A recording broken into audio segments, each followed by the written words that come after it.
আপনি যদি দোয়ার মধ্যে বলেন ইয়া রহমান, সবাই বলেন ইয়া রহমান, ইয়া রহিম, ইয়া হাইয়্যু, ইয়া কাইয়্যুম, আল্লাহর চমৎকার নামগুলো ধরে ধরে যদি আল্লাহর কাছে ফরিয়াদ করেন, আল্লাহর নামগুলো ডাকেন, মুহূর্তেই কবুল করবে কে?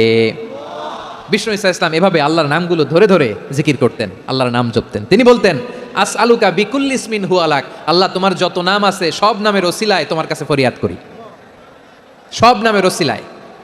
আনসালতাহু ফি কিতাবিক, যে নাম তুমি তোমার কিতাবে নাজিল করেছো, আও আল্লামতাহু আহাদাম মিন খালকিক, অথবা তোমার কোন সৃষ্টিকে তোমার নাম তুমি জানিয়েছো, আও ইস্তাসারতা বিহি ফি ইলমিল গায়বি ইনদাক, অথবা গায়েবের জ্ঞানে তুমি তোমার নিজের জন্য ওই নামগুলো সংরক্ষিত রেখে দিয়েছো, সব নামের ওসিলায় তোমার কাছে চাই। সুবহানাল্লাহ পড়েন।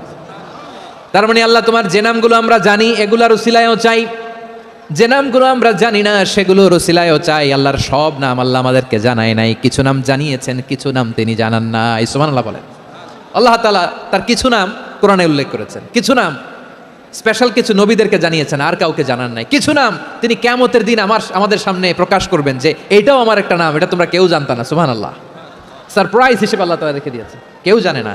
কিয়ামতের দিন আল্লাহ তাআলা সেই নামগুলো জানাবেন। আর কিছু নাম আছে সেই নামগুলো আল্লাহ কোরআনেও বলে নাই, কোনো নবীরাও জানায় নাই, কিয়ামতের দিনও সারপ্রাইজ